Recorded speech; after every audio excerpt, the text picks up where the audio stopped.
You're listening to the Critical Hour on Radio Sputnik. I'm Wilmer Leon, joined here by my co-host, Garland Nixon. Thank you, Wilmer. The Oracle Tribune reports Chinese balloon was not spying. U.S. government admits months after manufactured crisis. The Pentagon admitted that a Chinese balloon that crossed into U.S. territory in February was not spying. It was likely blown off course by wind. But Washington and the media milked this manufactured scandal for new Cold War propaganda. For insight into this, let's turn to our next guest. He holds the John J. and Rebecca Moores Chair of History and African American Studies at the University of Houston. He's one of the most prolific writers of our time. His latest book is entitled Revolting Capital: Racism, Radicalism in Washington, D.C., 1900 to 2000. Dr. Gerald Horne, as always, welcome back. Thank you for inviting me. So, of all people, the chairman of the Joint Chiefs of Staff, General Mark Milley, who stated the intelligence community, their assessment, and it's a high confidence assessment, is that there was no intelligence collected by that balloon. The U.S. government has admitted that severe accusations it made against China were just a lot of hot air. This, Dr. Horne, while Milley, whose 4-year tenure as chairman of Joint Chiefs of Staff ends with his retirement this month. So he's setting the record straight and exiting stage left at the end of the month. Dr. Gerald Horne. Well, I think it's important for your audience to recognize that in order to understand this schizophrenic, this bipolar U.S. approach to China, you have to understand the contradictions undergirding this rather erratic posture.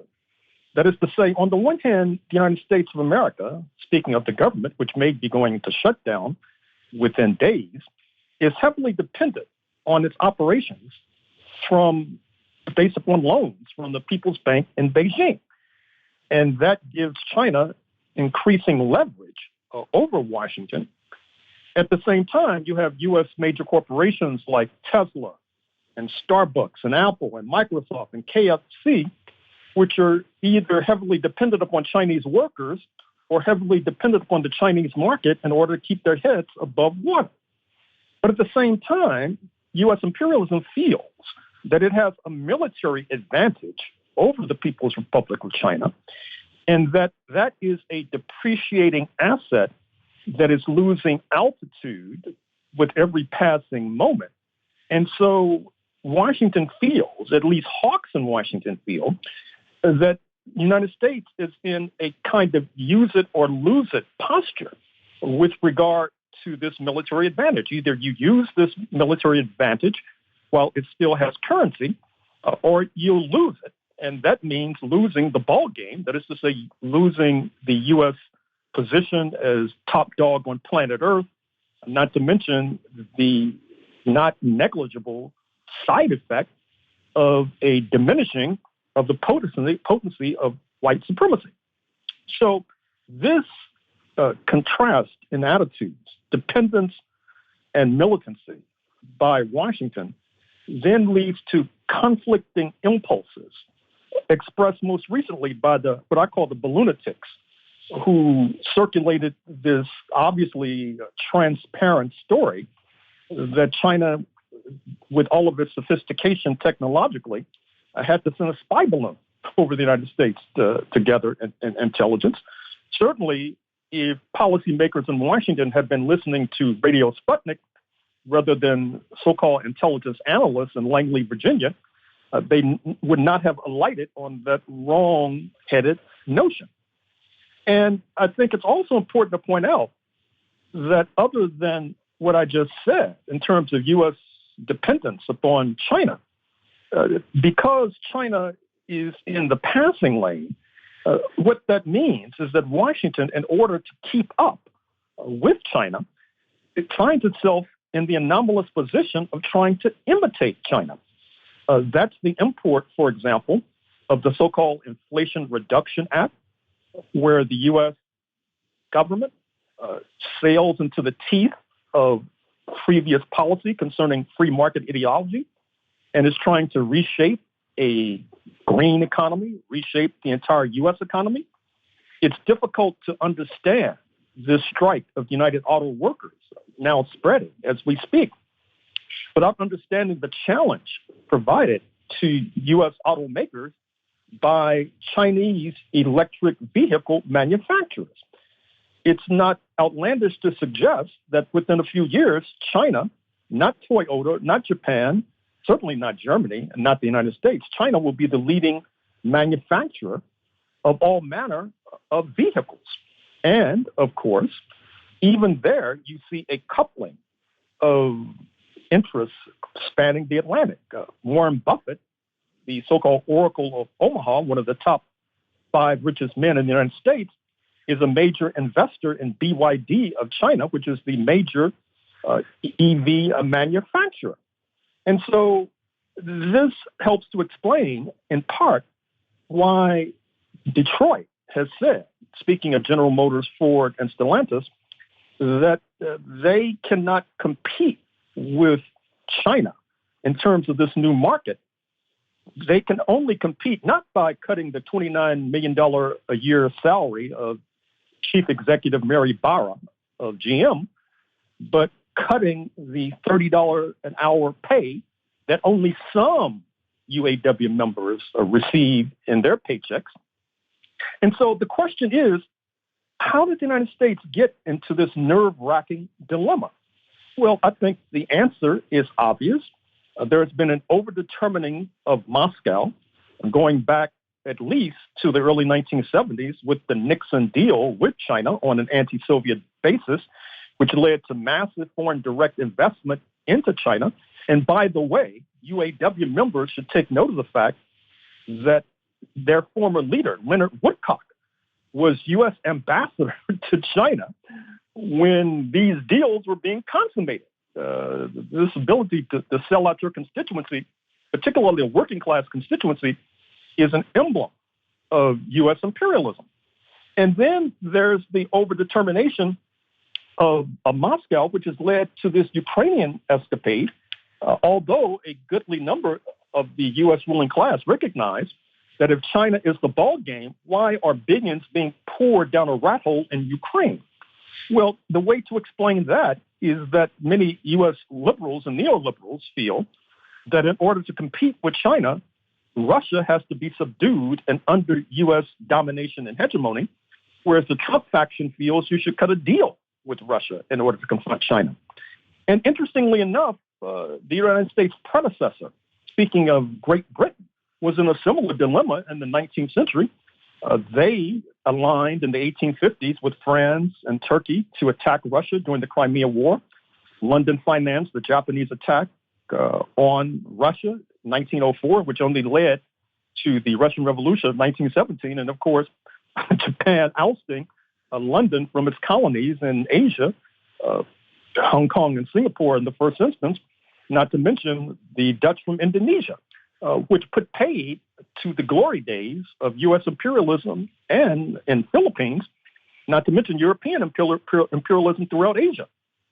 So once again, as they analyze the chessboard of global politics, increasingly hawks in Washington are coming to realize that there may only be one credible option, and that is war.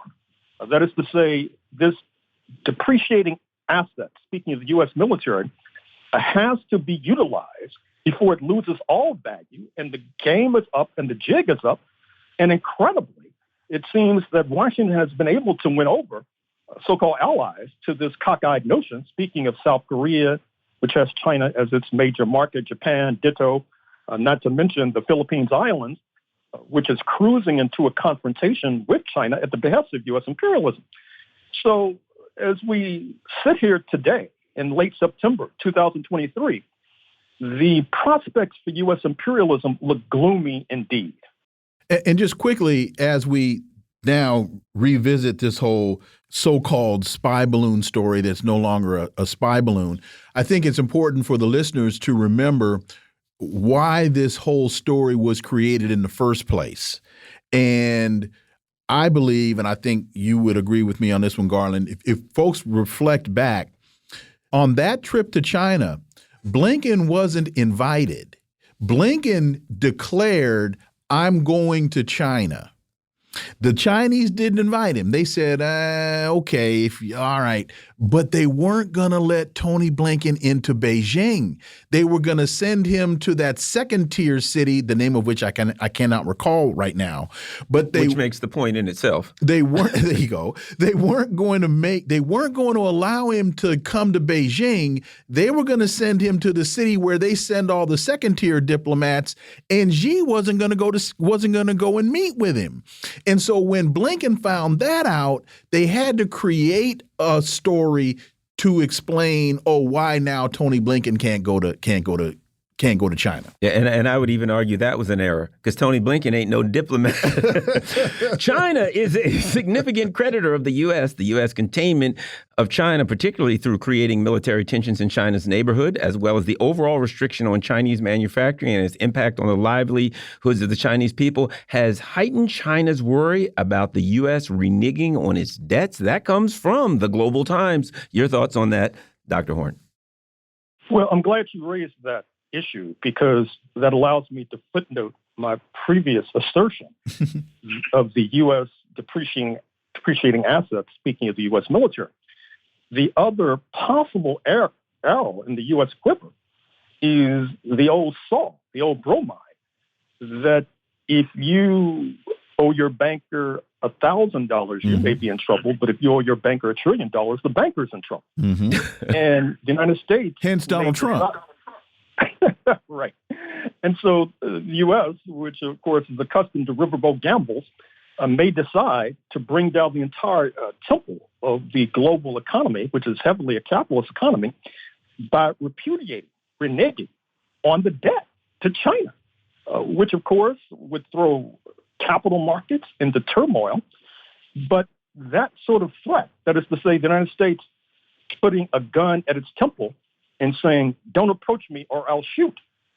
That may be another threat that Washington can wield, but obviously it would be disruptive to the U.S. economy, throwing thousands, if not millions of workers out of their jobs, leading to even more homeless than you see on the streets of Washington, D.C. as we speak. So this is a very perilous moment that we face. And how successful, Dr. Horne, would that U.S. strategy be? And we know it would be an utter failure with the reports that China has been very slowly liquidating the U.S. debt that it holds. It's been slowly liquidating that debt over the last few months. Well, it's not only China. The erstwhile ally in Japan has been pursuing a similar strategy. Which should not come as a surprise to those of us who follow what's going on in Tokyo. For example, even though this atomic bombing of Hiroshima and Nagasaki is viewed as an unfortunate episode on this side of the Pacific, it still felt very intensely, as well as it should be, in Japan, just as that movie Oppenheimer, which was a box office hit on this side of the Pacific, telling the tale of Robert Oppenheimer, seen as the father of the atomic bomb, it did not go down as well in Japan. Not to mention the fact that Japan, unlike the United States, has a very credible left-wing movement, particularly a strong and vibrant communist party, a labor movement that annually goes on what they call a spring offensive. So Washington has what I would call transactional allies that will leap from the Washington canoe at the first sign of troubled waters. Dr. Gerald Horne, as always, thank you so much for your time. Greatly, greatly appreciate that analysis, and we look forward to having you back. Thank you.